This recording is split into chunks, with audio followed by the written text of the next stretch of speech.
Welcome Virgo to your in-depth year 2025 astrology forecast for the ascendant, the sun or the moon.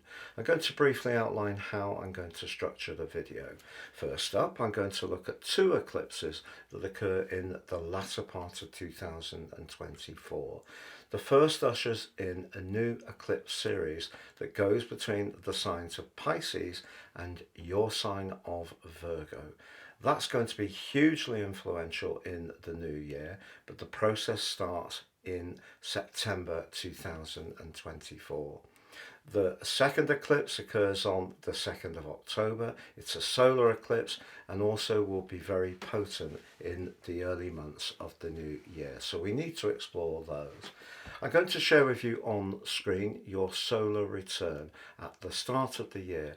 That provides a backdrop energy for the following 12 months. We need to be mindful of your ruler Mercury.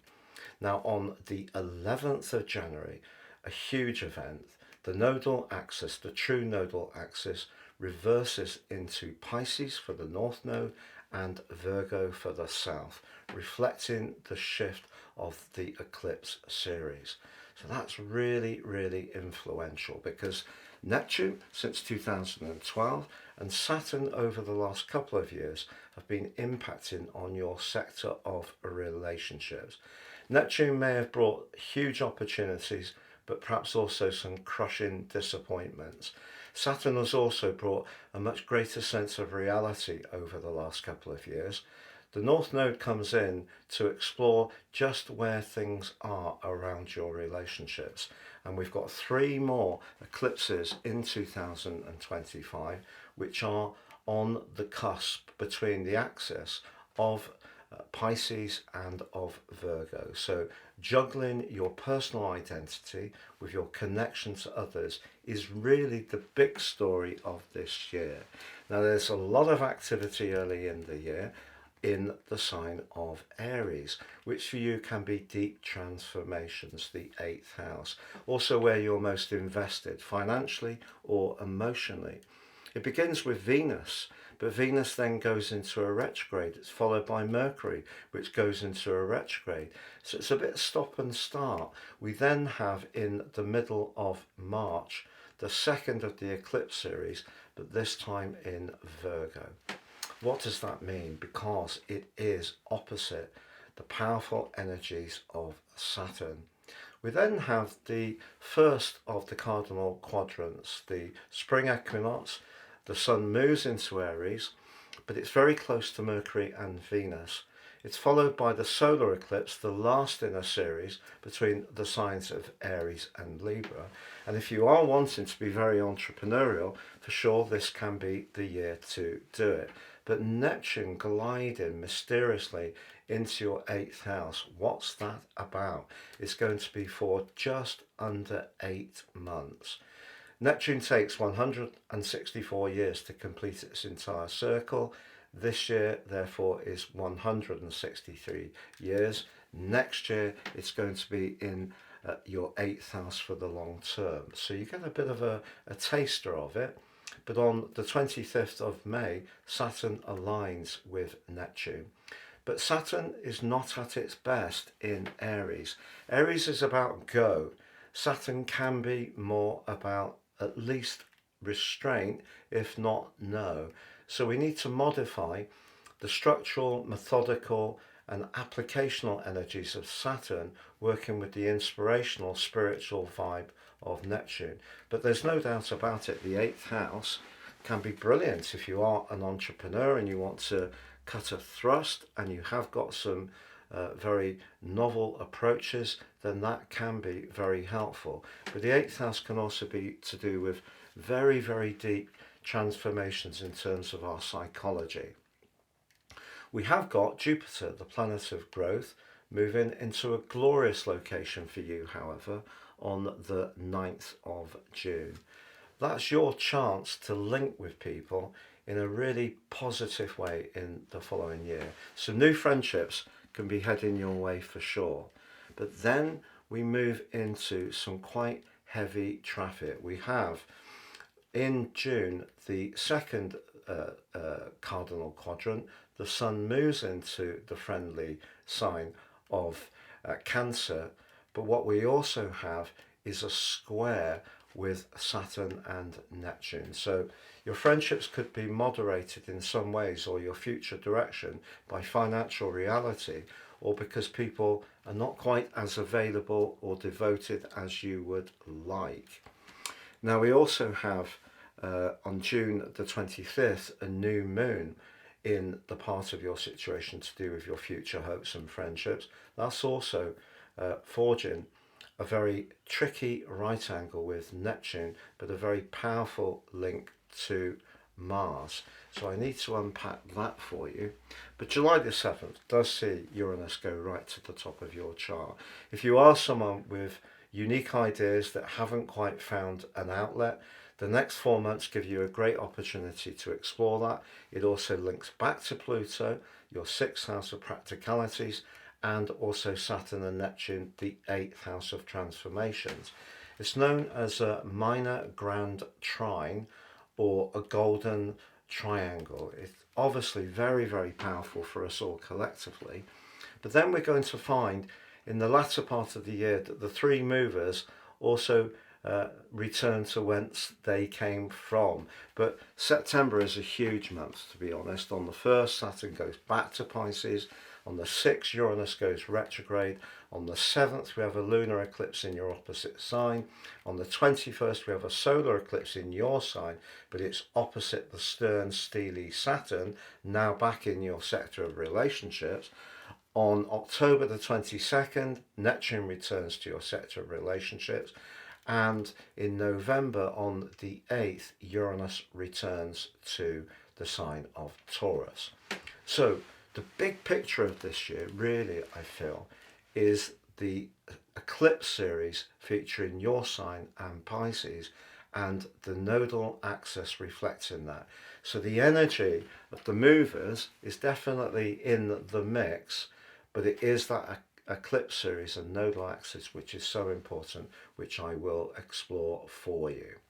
I'm astrologer Patrick Arundell. If you're new to my channel, it's lovely to have your company. If you have any thoughts, please share them. This is very much a community.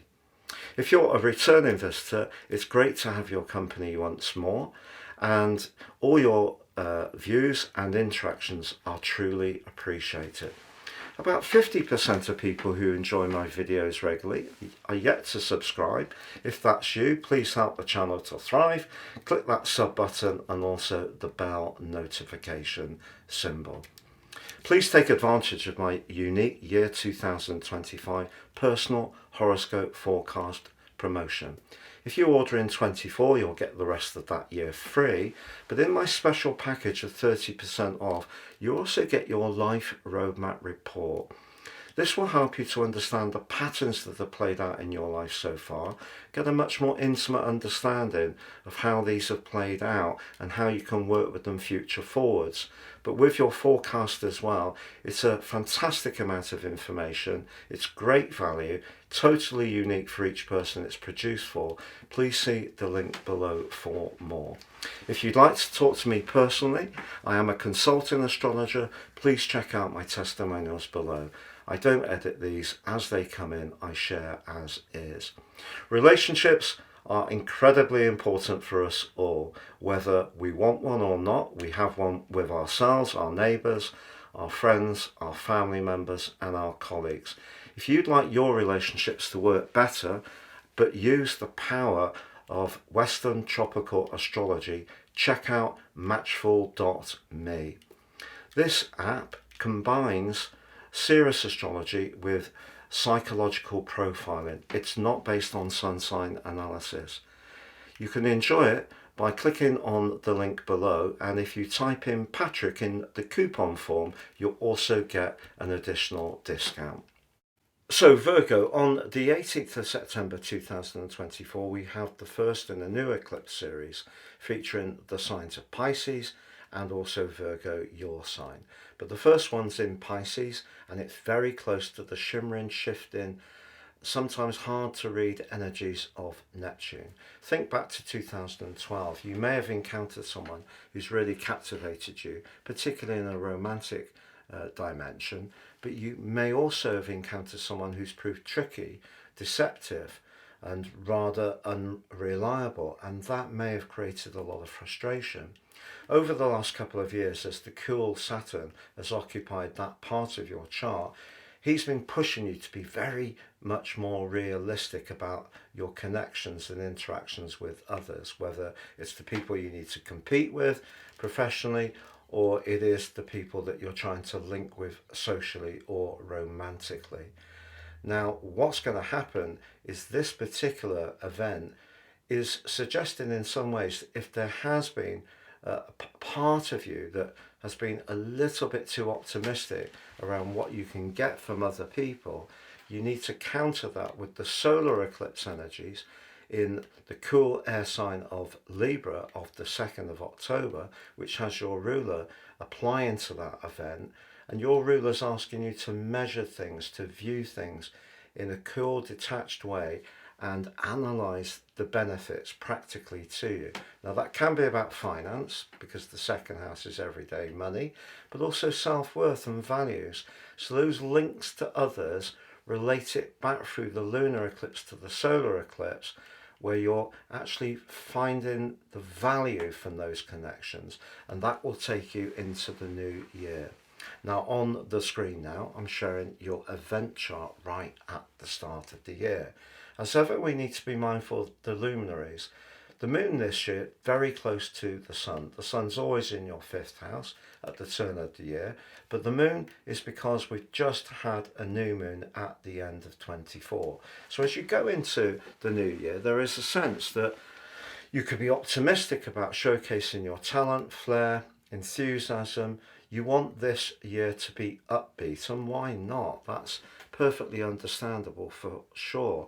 But also the moon in the 5th house can be quite affectionate, but the moon in Capricorn is quite guarded. It's much more mindful of material and practical considerations. But if you are wanting to improve your social world this year, this is encouraging you to be a little bit more enterprising to make things happen. Now, what about the role of your ruler? Well, Mercury's in your 4th house, which could see you thinking a lot about home issues, maybe where to live, but Mercury's not at its best in the sign of Sagittarius. It's detrimented. So you could find yourself at times wanting to retreat a little bit, but maybe also be creative in terms of your home world, perhaps in terms of a small business or working from home. Mercury is the planet of marketing, but it's opposite Jupiter, the planet of growth and optimism, which is also in a sign it's not at its best in, suggesting, however, that there's part of you this year that could want to do much better when it comes to your professional aspirations. Now, Jupiter there, although it's retrograde, can attract some opportunities. However, it is squared off by Saturn. That reached a peak on Christmas Eve 24. They're going to repeat their square on the 15th of June 2025, but this time with Saturn in Aries and Jupiter in the sign of Cancer. But just be aware that Saturn in your 7th house suggests there's going to be a lot of scrutiny around your connections with others this year, not just through the eclipse series that goes between your sign and also Pisces, but because Saturn starts the year in this 7th house spot and is restraining the more ebullient, fortunate energies of Jupiter. But also Saturn's in a square with Mercury. If you are finding it difficult to agree with, say, a partner or a family member about where to live, that could cause some tensions this year. And I also want to make you aware of the role of Mars. Mars starts this year in a retrograde, but in your 12th house. Mars 12th houses are not easy. If you think back to the 2nd of November 24, through till now, maybe some stuff's been raked up that's been a little unexpected. What Mars can do is arouse the more psychological and subconscious part of our nature when it's in the 12th house. So things that we think that we've dealt with from our past, upsets, separations, hurts, people's passing, traumas essentially, can have a habit of coming up. So throughout this year, you may find at times that your moods are a little up and down, and perhaps unexpectedly so as well. But Mars is opposite the position of Pluto. Now this is really interesting because you're the sign that really has a great appreciation of providing services, being conscientious, making sure things run in a routine and ordered way. But Pluto is in fact in the sign of Aquarius, pushing you to rethink what you do for a living. And that takes us back to Jupiter being high in the sky, because in Gemini it's asking you to get as much information as possible to guide your moves. But whatever you try, professionally or personally, you are somehow or another going to at times feel that people are not particularly supportive or cheering you on, and that's because of Saturn in the 7th house at the start of the year. That can create frustration, and you may find, because of Mars being opposite Pluto, that if people are picky and not very availing, that at times your emotions could be somewhat turbulent in a way which is a bit uncharacteristic for you. You can also see that Venus is in your 6th house. Venus in the 6th house is lovely in a way because it's all about practical gestures. If your love language is about doing something for someone in a way which helps them, giving them a gift which has a practical benefit, that's right up your street. But when it comes to romance, Venus in the 6th house, particularly in Aquarius, can be a little cool. It's a little detached, and it's also in a square with Uranus. It's interesting that you may find that whatever you hope for this year, there's part of you that may want to spin out and give yourself some space. Too many obligations and responsibilities, be it around a relationship or anything else, may just close in on you somewhat. So that gives you a flavour of what to expect this year. You can express your talents. You can set your intentions around romance and being affectionate, as long as you remain aware that Capricorn is a bit of a cautious player for that energy. In terms of the position of your ruler, can be very thoughtful.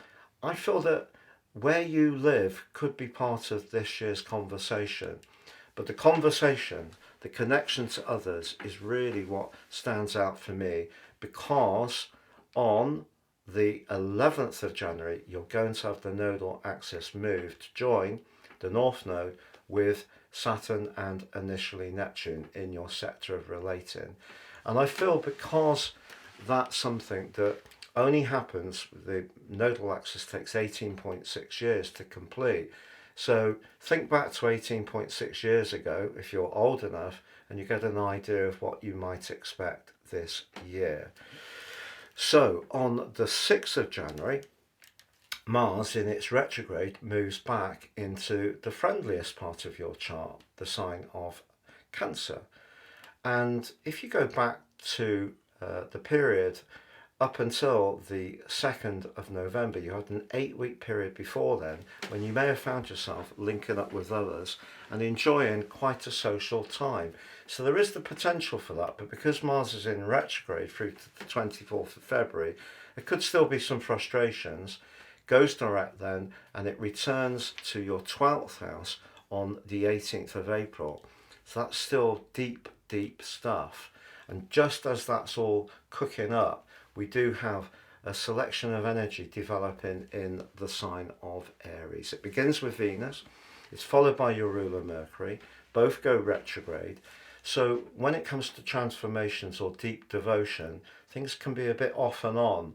And also the 8th house can be about long-term investments. If you're trying to transform your situation, just be mindful that it's really important to get a very factual fix on things. Remember, Jupiter opposite your ruler Mercury could make you over-optimistic.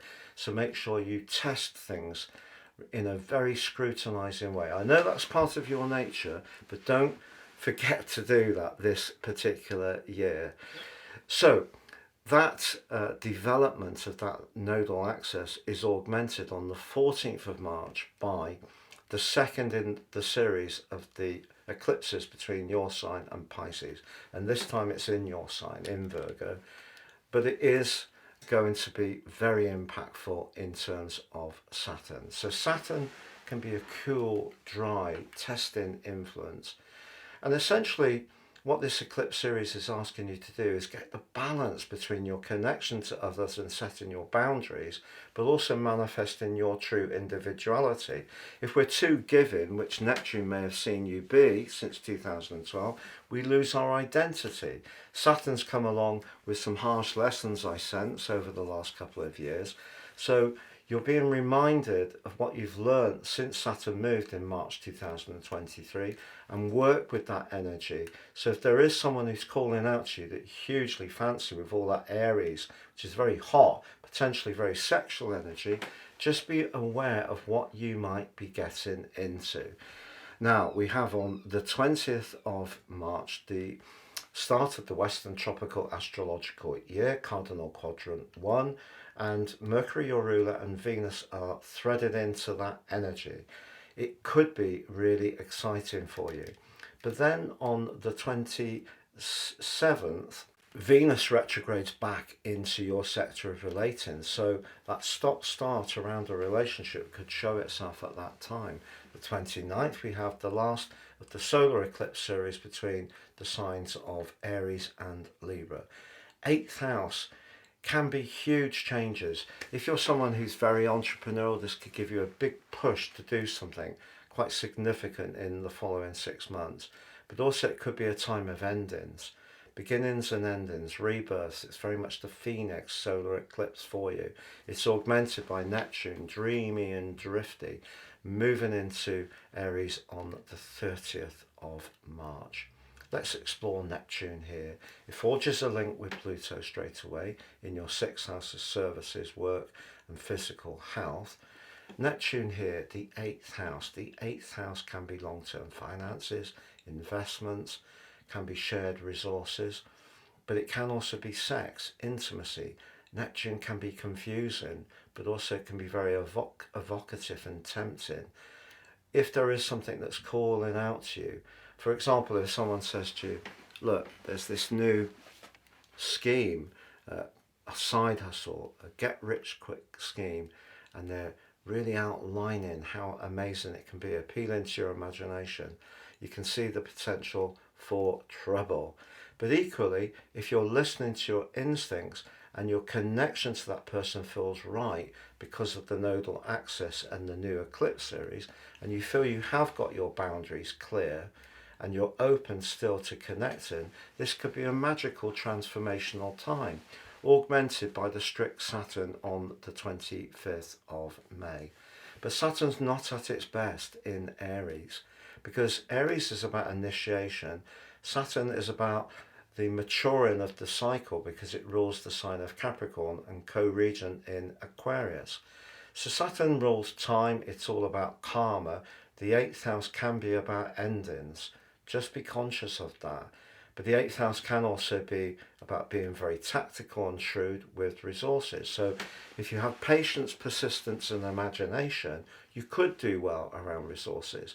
But if you're wanting to get close to someone who's not really available, then it's not going to work. It's going to fall over. Now, April the 12th does see Venus go direct in Pisces. That's good. Also, the 18th sees Mars go direct. Also, April the 18th sees Mars return to Leo, but remember that's your 12th house. That's quite complex. Now, the 25th of April to the first week of May could see someone really captivate you for sure. But the Taurus new moon on the 27th of April, which ordinarily would give you a desire to open up your world and be much more enterprising, that's actually in a square with Pluto. So just be aware that if there's part of you that wants to break free of that cycle of obligation, there's going to be some consequences from that. We can't have freedom without responsibility, essentially. But June the 9th, seeing Jupiter move into your sector of friendship is absolutely lovely. You may be surprised by what you can gain and who you can connect with, because I feel that the solar and lunar eclipse series this year is making you so much more conscious of valuing yourself, but also valuing others, but being more stringent on who you will give the permission to connect to you. So you may be tempted with that 8th house energy, but that's really what the lesson is. But Jupiter's come along saying that someone could still rock up in your world in the following 12 months who can completely move the moment and move you and be very exciting to be with. But June the 20th sees the summer solstice. And this is when we have cardinal quadrant 2, the next 13-week period.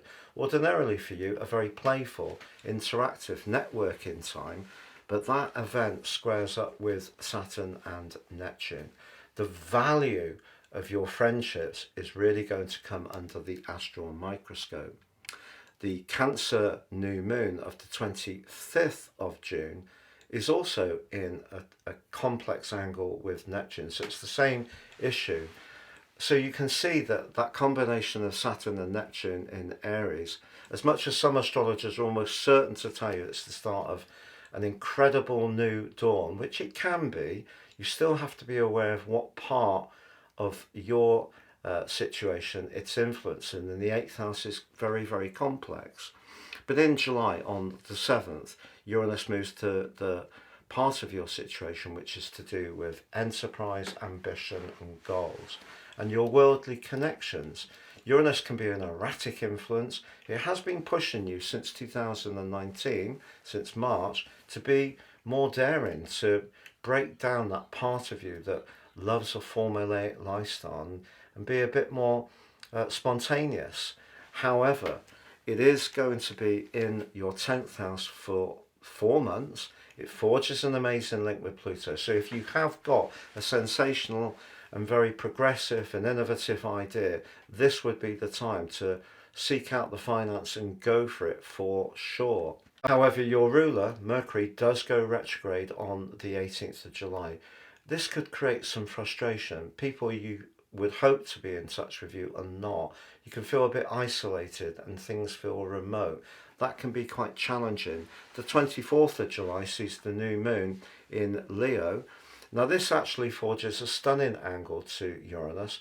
So it could be that someone from your past or a past skill and experience could be repurposed, but in a fresh way, which gives your career sector a new start. On August the 10th, Mercury goes direct, which you will be really relieved about.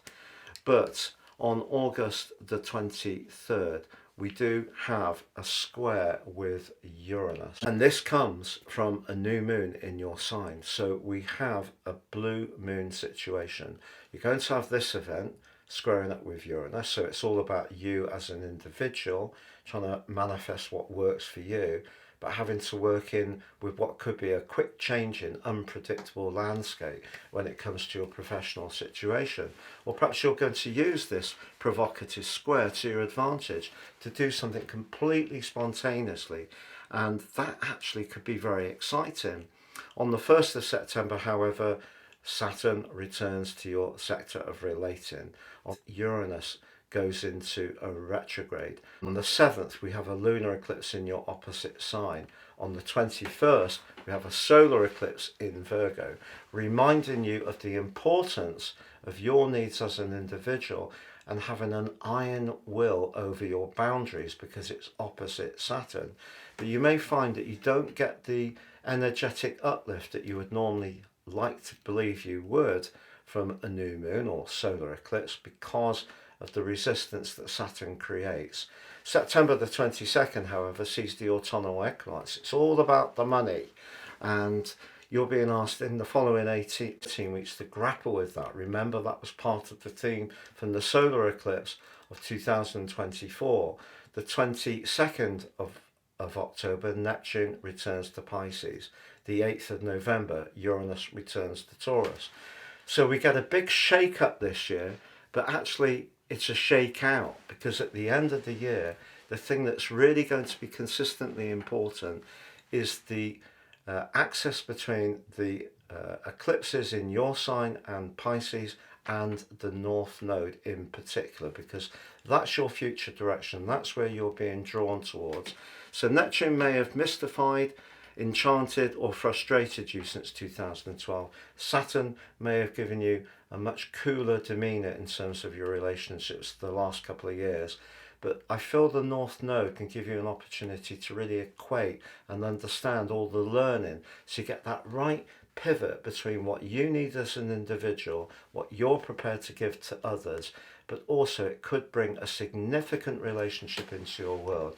But that 8th house energy this year suggests that if something isn't working in terms of where you're most invested financially or emotionally, it could be that it does need to make way or at least be profoundly reviewed. Have a great 2025, Virgo.